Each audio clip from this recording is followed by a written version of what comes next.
We are starting our wiper sniper adventure here on Patoka. It's about 6 o'clock in the evening.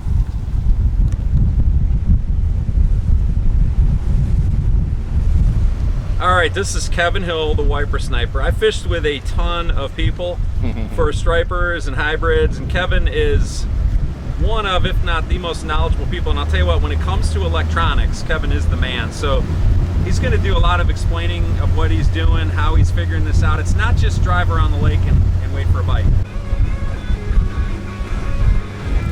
Umbrella rod. I'm going to run it back about 95 feet. Downrigger rod. And what do you have on the downrigger? Bucktail. Basically, the jig on the bucktail is pretty much the same as what the final bait, the bait with the hook on the umbrella rig is. You can see a close-up of it right here. So my umbrella rod's probably about 15 feet down. I'm going to be 55 feet back on this side downrigger. We're going to go 13 feet down on it. So you clip it on, and then so the line is on that clip. You can see it on the ball there, see it? Yep. And so you twisted it also just to... Yeah, so then I can watch. So I'm down here, so I can lower it down to at least... We're going to go down to 13 feet, which is right here on the downrigger. So 13 feet right there. Yep. And then I reel it tight down to the ball like this. So most people know how downriggers work, but for those that don't, what happens is when the fish hits, it will have enough force to pop it off that clip that he just attached to. And the rod flies up and goes back down. Yep, and you're fighting a fish Right. with no weights, no nothing, just a normal situation. And so Kevin's got 4 downriggers. He's got 2 with long arms out the side, and then he's got 2 that go off the back. The lead is the distance between the cannonball and the lure. So how long a lead do you typically run? This is 60 feet right now. Between this and the back lure? Yeah. 60 feet. Okay. So how much deeper do you think your bait is than the ball? Very little? Like a foot, maybe. Okay. So loop in there like that. Put it on the clip. Like that. You see it on there, right? Yep. Those are Chamberlain clips. Chamberlain, really good clips.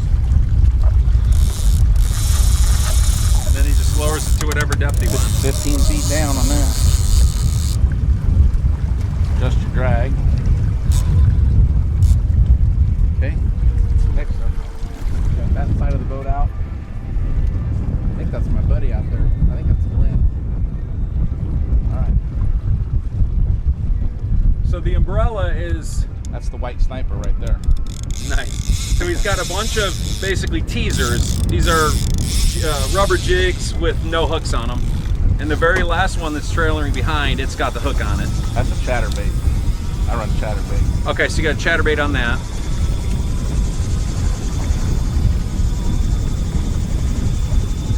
And so he's just letting lines out to the desired depth right now. And you might ask, what is the desired depth? Well, the desired depth is driven by what he's going to be seeing on that screen. If he sees fish down 15 feet, he's going to try to run the lures 12 to 13 feet right above their head. If he sees them down deeper, he'll drop them deeper. If he sees them shallower, he'll bring them up. So that's what the electronics is. That's why that's so important. I'm starting at my guessing point. Yeah, and you know, because you do this so much, you know what it's going to be. Right. I Pretty know much. Pretty much. I'm pretty close. Yep. And so this all looks super, super complicated, and actually the first time you do it, it is. But you see how quick he's done this. I mean, we've been talking for 3 or 4 minutes, and he's basically got the entire spread set up. And I mean, right now we're trolling, what, 6 rods? Yep. 6 rods. So sometimes he'll put out 8. I run 2 planer boards inside. So a total of 8 rods. And if you really want to get crazy, you can run one down the middle. But then you get tangled up all the time. Exactly. I don't like that one. Okay, so you might wonder, what does this all look like once it's set up. So hopefully you can see the entire spread here. This is the right hand side. So we've got 3 rods out that side, and we got 3 rods out this side, and Kevin hasn't yet set the planer boards. The planer boards we'll show you in a minute, and they just really add a whole new dimension to this, because now you can cover distance out to the left and out to the right.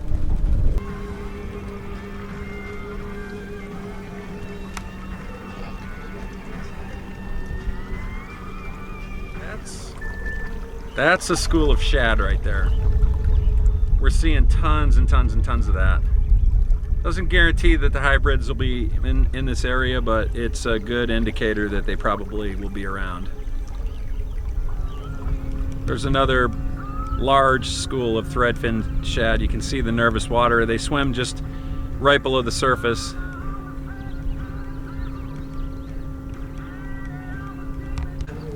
All right. Here we go. There is a massive pot of fish right there. This is my downrigger balls right here. This is side scan.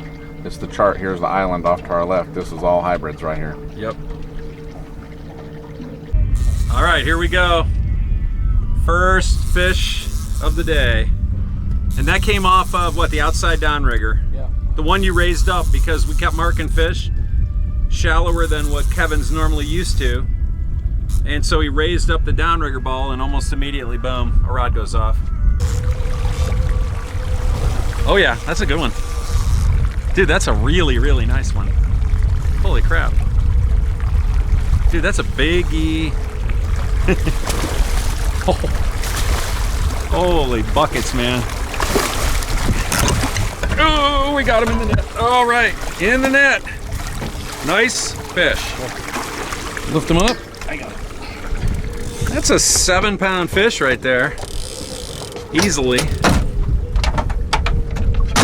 Okay, so I'm gonna show you something. These fish are crazy, man. You can't be thumbing them like a bass guy, because you'll get your finger with a hook for sure. I know. So what I do, I don't even mess with the lure. I get them like this. See, look, sometimes lay still and you just get them like that. And once you got them, they'll start going crazy, but you got them like this. There he's off. Look at that. Fish on. Hold them up sideways so I can get a little better shot of them. I want to get a close-up of how beautiful these fish are. I mean, just the scale patterns of these things are so cool. I mean, they're really beautiful fish. Kind of glow almost. I got to tell you something.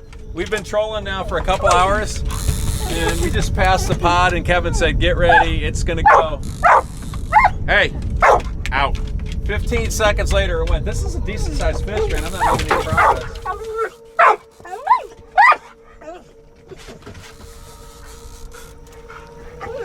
Oh yeah, it's a hybrid, good one.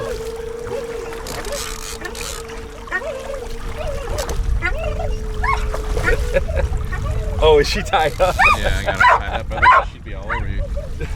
Here, smile. This is awesome. It's so much fun. All right, I'm gonna stop it. We gotta get it in the net. See you later. He just turned around, went over the same school, and the exact same rod went off.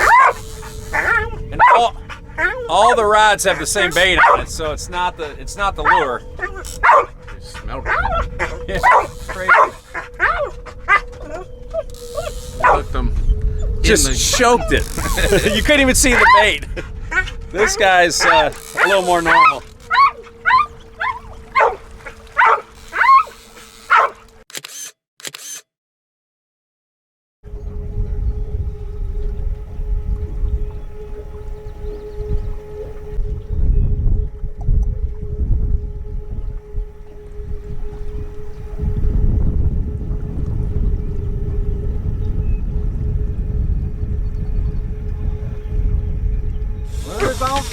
All right.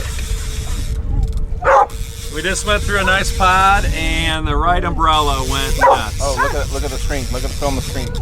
Holy crap. Okay, guys, I don't know what's going to happen, but look at that screen.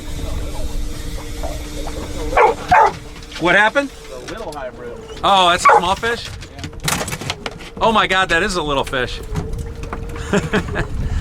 That's very small. Go on. There's a lot of them though. All right. We just circled back through the school. And the wiper sniper is hooked up again. I'm pretty sure this is a decent fish here. This is on umbrella. Not a giant, but it's a good fish.